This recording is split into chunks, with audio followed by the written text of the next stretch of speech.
Assalamualaikum warahmatullahi wabarakatuh. Tahukah Anda, dalam setiap detik transaksi ekonomi telah terjadi di dunia. Namun, apakah semua transaksi tersebut membawa keberkahan? Atau setiap keuntungan yang kita raih, apakah sudah benar-benar halal?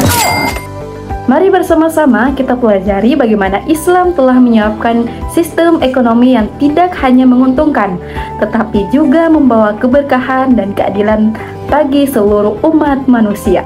Hari ini saya, Suci Ramadhani Kamarudin, akan mengajak Anda mengetahui dunia ekonomi syariah, khususnya tentang transaksi-transaksi yang perlu kita hindari demi mencapai keberkahan. 1. Larangan masyar dalam bertransaksi. Masyar secara bahasa berarti memperoleh sesuatu dengan sangat mudah, tanpa kerja keras atau mendapat keuntungan tanpa bekerja.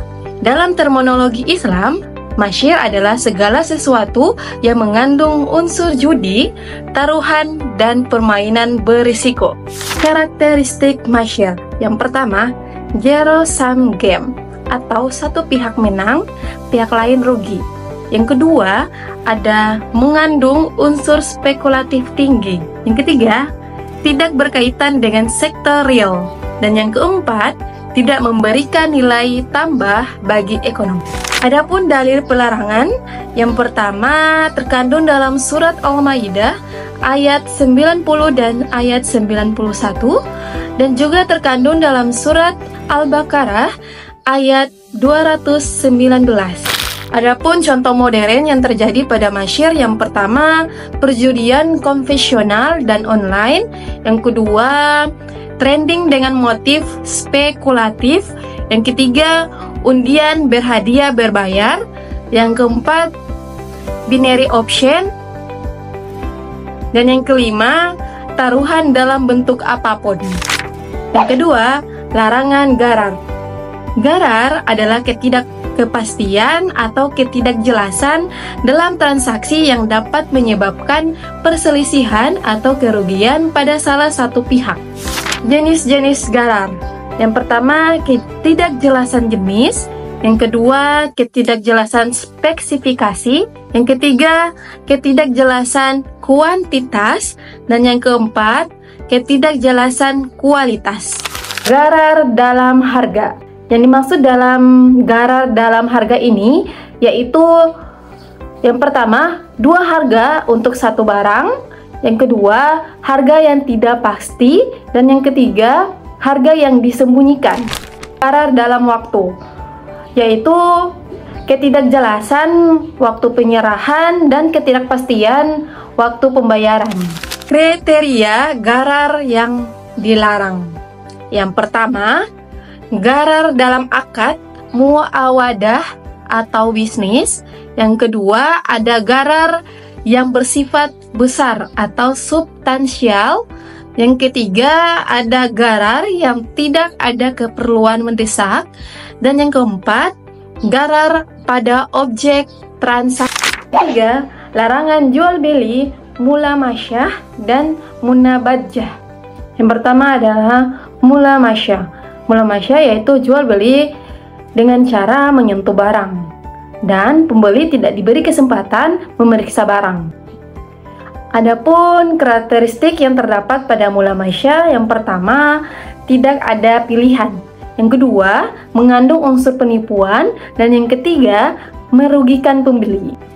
Yang kedua, ada munabajah. Munabajah ini yaitu jual beli dengan melempar barang, dan transaksi terjadi tanpa memeriksa barang. Adapun karakteristiknya yaitu tidak ada kerelaan sempurna, yang kedua mengandung gharar, dan yang ketiga berpotensi merugikan. Keempat yaitu larangan riba.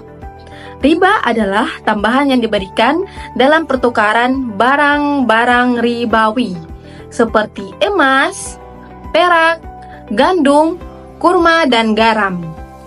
Dan dalam piutang yang tidak memenuhi kriteria untung muncul bersama risiko dan hasil usaha bersama biaya. Adapun jenis-jenis riba, yang pertama riba qadar, yaitu tambahan dalam pinjaman, contohnya pinjam 1 juta dikembalikan 1,2 juta. Yang kedua ada riba fadhal. Riba fadhal adalah tambahan dalam pertukaran barang sejenis. Contohnya 1 gram emas dengan 1,1 gram emas. Yang ketiga ada riba nasiah. Riba nasiah yaitu penundaan penyerahan barang ribawi. Contoh, tukar emas dengan pembayaran tertunda. Adapun dalil pelarangan riba terdapat dalam Quran Surat Al-Baqarah ayat 275 sampai 276. Yang kedua terdapat dalam Quran Surat Al-Imran ayat 130, dan yang ketiga terdapat dalam Quran Surat An-Nisa ayat 161. 5. Bentuk transaksi lain yang dilarang. Yang pertama ada ihtikar atau penimbunan. Ihtikar atau penimbunan ini yaitu menimbun barang untuk menaikkan harga. Adapun karakteristik yang terdapat dalam ihtikar, yang pertama yaitu merugikan masyarakat, yang kedua menciptakan kelangkaan buatan, yang ketiga yaitu mengambil keputusan berlebihan. Yang kedua ada najasyi. Najasyi ini yaitu kenaikan harga tanpa niat membeli. Adapun bentuk najasyi yaitu yang pertama manipulasi penawaran, yang kedua kolusi penjual pembeli, dan yang ketiga rekayasa permintaan. Yang ketiga ada bai najasyi, yaitu rekayasa permintaan palsu. Dampak yang terjadi yaitu harga tidak wajar, merugikan pembeli, dan menciptakan bubble ekonomi. Kesimpulan, Islam melarang transaksi yang mengandung masyir atau perjudian, gharar atau ketidakkepastian, riba atau bunga, dan zulm atau kezaliman. Tujuan pelarangan yang pertama melindungi harta, menciptakan keadilan, mewujudkan masalah, dan mendorong sektor real.